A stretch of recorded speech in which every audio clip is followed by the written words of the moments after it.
বন্ধুরা, আশা করি তোমরা সবাই ভালো আছো। তোমার চ্যানেলে তোমাদের সবাইকে স্বাগতম। তো স্বাভাবিকভাবে টেস্ট পরীক্ষার পরবর্তী পর্যায়ে পড়াশোনাটাই কিন্তু আমাদের ভাইটাল। অনেক ছাত্রছাত্রীদের কাছে বলে রাখি যে যারা খুব ভালো পড়াশোনা করেছো তাদের কাছেও যেমন এই সময়টা সবচেয়ে বেশি গুরুত্বপূর্ণ, যারা একদমই পড়াশোনা করনি তাদের কাছেও কিন্তু এই সময়টা সবচেয়ে বেশি গুরুত্বপূর্ণ। কারণ টেস্ট পরীক্ষা হলো এমন একটা জায়গা যে জায়গায় কোনো মতে সিলেবাসটা শেষ হয়, যেটা ভালো ছাত্রছাত্রীদের জন্য, আর যারা দুর্বল তাদের কাছে পড়াশোনা শুরুই হয় না, এরকম একটা জায়গা।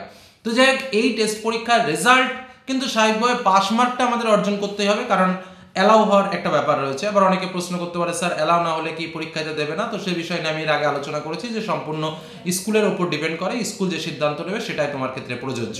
তুমি যদি একদমই পাস না করতে পারো সেটাও কিছু করার নেই। এবার তুমি যদি দুটো একটা সাবজেক্টে বা তিনটে সাবজেক্টে ফেল করো, স্কুল যদি মনে করে যে না তোমাকে পাস করিয়ে ফাইনালে সুযোগ করে দেবে, সেটা স্কুলের হাতে সম্পূর্ণ বিষয়টা থাকে এবং সেক্ষেত্রে স্কুলই সঠিক উত্তর দিতে পারবে। আমার মতো অন্য কারো কোনো ইউটিউবারের কথা শুনে কোনো লাভ নেই। তোমার স্কুল যে সিদ্ধান্ত নেবে সেটাই হলো প্রকৃত সিদ্ধান্ত। তুমি কোনো সাবজেক্ট পরীক্ষা না দিয়েও তুমি ফাইনাল পরীক্ষাতে বসতে পারো যদি তোমাকে স্কুল সে অনুমতি দেয়। এটাই হলো মূল কথা। এবার কথা হচ্ছে যে টেস্ট পরীক্ষার পরে আমাদের কি কি করা উচিত আর কি কি করা উচিত নয়। একদম সহজ কথায় যেটা বলবো, টেস্ট পরীক্ষার আগ পর্যন্ত আমরা যা করেছি, সে পাবজি খেলেছি, যা করেছি, কিন্তু টেস্ট পরীক্ষার পরে একদম ভদ্র ছেলে হয়ে যাও। কেন বললাম এই কথাটা? কারণ যারা খুব ভালো সারা বছর পড়াশোনা করেছো তাদের কিন্তু এই পড়াশোনাটাকে টিকিয়ে রাখার জন্য দরকার প্রিপারেশন, হাই লেভেল প্রিপারেশন যাকে বলা যায়।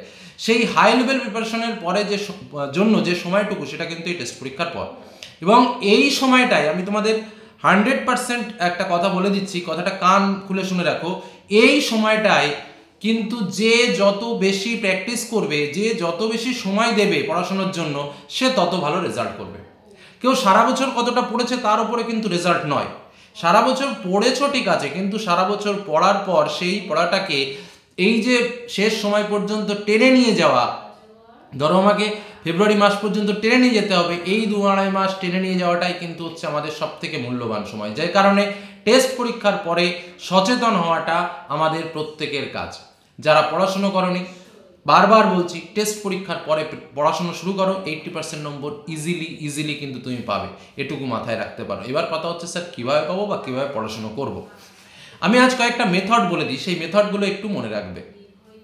আমি এর আগেও বলেছি, সবার প্রথম যে কাজ করবে, আমি পরপর 8-10টা কথা বলবো, সেই কথাগুলো একটু মন দিয়ে শুনবে, সেই কথাগুলোই তোমার জীবনকে ঘুরিয়ে দেবে। 1 নম্বর কথা, প্রত্যেকটা সাবজেক্টের সহজ চ্যাপ্টারগুলো বা যেগুলো তোমার ভালো লাগে, সেই ভালো লাগা চ্যাপ্টারগুলোকে আগে পড়ো।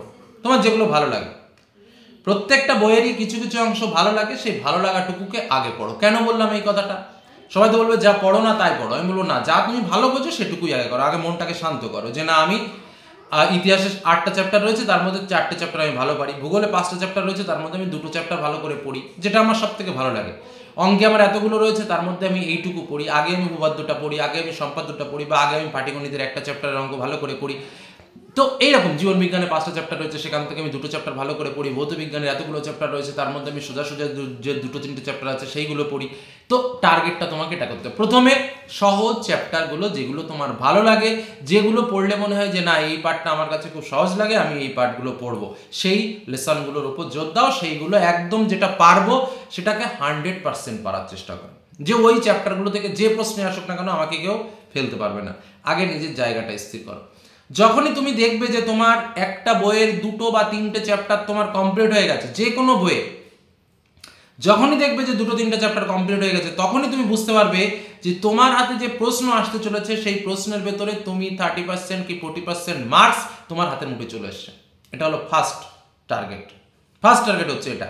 তাহলে কি, যেই তোমার 30% 40% মার্ক চলে আসছে, তুমি কিন্তু একটা জায়গায় নিশ্চিত হয়ে যাচ্ছ যে আমি পাস করবই, আমাকে ফেল কেউ করাতে পারবে না।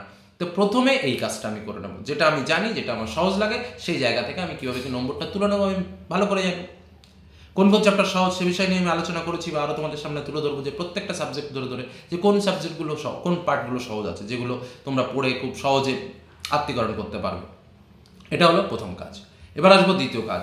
টেস্ট পরীক্ষা হওয়ার পর টেস্ট পেপার, সেই স্কুলের টেস্ট পেপার যখন বেরোবে, কারণ স্কুলের টেস্ট পেপার হাতে পেতে একটু সময় লাগে, তার আগেই যে কোম্পানির টেস্ট পেপার বেরোক না কেন, সে বিটিএ বেরোক, WBTE বেরোক, যে যাই বেরোক না কেন, আমরা যখন হাতে পাবো অবশ্যই বলে দেবো যে কোন টেস্ট পেপার এই মুহূর্তে নিতে হবে। তার মধ্যে বিটিএটা আমরা জানি যে প্রাচীন হলো ভালো টেস্ট পেপার, ওভারঅল সবাই করে এবং আমরাও প্র্যাকটিস করব।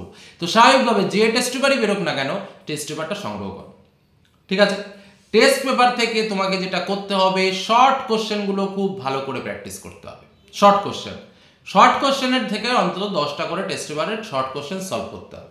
এবং যে কোনো টেস্ট পেপারের প্রত্যেকটা সাবজেক্টের চেষ্টা করবে 5টা করে কোশ্চেন সেট, ফুল কোশ্চেন সেট পুরোপুরি সলভ করে রেডি করে রাখা। কেউ যদি এটুকু করতে পারো সে 60% ক্রস করবে, আর কিছু লাগবে না। দুটো থিম বললাম, প্রথমে বললাম সহজ চ্যাপ্টারগুলো পড়ো, 2-3টে করে চ্যাপ্টার অন্তত। দ্বিতীয় বললাম টেস্ট পেপারের 5টা চ্যাপ্টার ভালো করে কমপ্লিট। 5টা চ্যাপ্টার মানে 5টা প্রশ্ন, ধরো বাংলাতে 10টা প্রশ্ন দিয়েছে, তার মধ্যে যে কোনো 5টা প্রশ্ন, সেই প্রশ্নগুলো আমি দেখবো এবং সেই উত্তরগুলো আমি পুরোপুরি রেডি করবো। মানে ধরো গল্প থেকে 2টো প্রশ্ন দিয়েছি, আমি 2টো প্রশ্নই পড়বো, কবিতা থেকে 2টো প্রশ্ন দিয়েছি, আমি 2টো প্রশ্নই পড়বো, ঠিক এরকমভাবে। যে 4টে রচনা দিয়েছি, সেই 4টে রচনা পড়বো, এরকমভাবে। বোঝা গেল কি বললাম? একদম 5টা প্রশ্ন হুবহু, মনে করো ওই প্রশ্নটাই তোমার পরীক্ষাতে এসছে, সেরকমভাবে 5টা প্রশ্ন আপ টু বটম রেডি করে ফেলো। 2 নম্বর টিপস, এই দুটো টিপস যদি কেউ ফলো করে তাহলে সে 60% ক্রস করবেই, গ্যারান্টি সহকারে লিখে রাখো, এমনকি তার থেকেও বেশি পাবে, এটুকু লিখে রাখো। এটা করতে খুব বেশি সময় কিন্তু লাগে না। এটা গেল 2 নম্বরের কাজ। 3 নম্বরের কাজের কথা বলি। 3 নম্বরের যে বিষয়গুলো রয়েছে, আমরা ইতিমধ্যে তোমাদের সামনে ইম্পর্টেন্ট সাজেশন তুলে ধরেছি, ইম্পর্টেন্ট কোশ্চেন তুলে ধরেছি, ইম্পর্টেন্ট নোটস তুলে ধরেছি। কোন কোন বিষয়গুলো স্পেশালি পড়বে সেটা তোমাদের জানিয়েছি। টেস্ট পরীক্ষার সময় সাজেশন দিয়ে জানিয়েছিলাম কোন বিষয়গুলো ইম্পর্টেন্ট রয়েছে। সেই সাজেশনই কিন্তু আমাদের ফাইনালেও কিন্তু সেই সাজেশনের ভেতর থেকে হয়তো লাস্ট মিনিট সাজেশন একটুখানি কমবে, কিন্তু কথা হচ্ছে ওই প্রশ্নগুলোই কিন্তু তোমাকে পড়তে হবে এবং সেই প্রশ্নগুলোর উপর বেশি জোর দাও। প্রত্যেকটা সাবজেক্টের কিছু কিছু ক্লু আছে, সেই ক্লুগুলোকে জানতে হবে এবং শর্টকাট লার্নিং প্রসেস তৈরি করো। যেমন আমি যদি বলি স্যার শর্টকাট প্রসেস কি, শর্টকাট প্রসেস হচ্ছে একটা বই, আমি যে কোনো ধরো বা আমি যে কোনো বইয়ের কথা ধরলাম, ধরো অঙ্কের কথাই ধরলাম, অঙ্কটা সবার ভয় লাগে। পাটিগণিত 3 চ্যাপ্টার রয়েছে, আমি বলি কি না 1 চ্যাপ্টার করো। বীজগণিত যে কটা চ্যাপ্টার রয়েছে, আমি বলি যে না 2টো চ্যাপ্টার করো। উপপাদ্য যেগুলো রয়েছে সব না করে আমি বলি যে 4টে উপপাদ্য করো। সম্পাদ্য সব না করে আমি বলি 1টা সম্পাদ্য করো। তারপরে তোমার রাশিবিজ্ঞানের 4 টাইপের অঙ্ক রয়েছে, আমি বলছি যে না 1টা টাইপসের অঙ্ক খুব ভালো করে করো। তাহলে এই যে ক্লুগুলো রয়েছে, এই ক্লুগুলো যদি একটু মেনটেন করতে পারো তাহলে দেখবে সিলেবাসটা আরো অনেক অনেক অনেক অনেক শর্ট হয়ে যাচ্ছে। এই চালাকিগুলো মাথায় আনতে হবে, যে চালাকিগুলো কিন্তু আমি ইতিপূর্বে তোমাদের জন্য শেয়ার করেছি, আবার অবশ্যই চালাকি সাজেশন শেয়ার করবো বা এই চালাকিগুলো শেয়ার করবো। ভূগোলের ক্ষেত্রে বলেছি বায়ুমণ্ডল চ্যাপ্টার টোটালি বাদ দিয়ে দাও, পড়ারই দরকার নেই। তো এরকম চালাকি যেখানে বইটাকে আরো শর্ট করে দেওয়া যাবে, সেই বিষয়গুলো একটু বুঝে নিতে হবে এবং চালাকি করে তার সঙ্গে নিজের শক্তি প্রয়োগ করে মনোনিবেশ করে আমাকে ভালো জায়গায় পৌঁছাতে হবে। এইটুকু কাজ মূলত এই 2টো টিপস আমি তোমাদের সামনে দিলাম টেস্ট পরীক্ষার পরে টপ রেজাল্ট করার জন্য। সব থেকে মূল্যবান 2টো কথা তোমাদের শেয়ার করলাম। এরপরে যখন এক্সট্রা সময় পাবে, যে যত বই পড়বে তার তো তত বেনিফিট হবে, এটা তো একদম নিয়মিত কথা। তবে যারা একদমই ভয় পাও যে আমি কিছু করতে পারবো না, তাদের বলে রাখি তারা সব থেকে ভালো কিছু করতে পারবে, শুধু এই সময়টাকে মূল্য দিতে হবে। আর কিভাবে মূল্য দেবে সেটাও একদম ছোট্ট 2টো আলোচনার মধ্যে আমি তোমাদের সামনে তুলে ধরলাম। আশা করি বিষয়টা বুঝতে পেরেছো। আর একটা রুটিন করে পড়াশোনা করার চেষ্টা করবে, যেটা কিন্তু একটা হাই ডেভেলপ রেজাল্ট কিন্তু তোমাকে দিতে পারে, এটা মাথায় রাখবে। এটুকু বললাম। তোমার যদি আরো কিছু জানার থাকে কমেন্ট সেকশনে এসে কমেন্ট করো। ধন্যবাদ।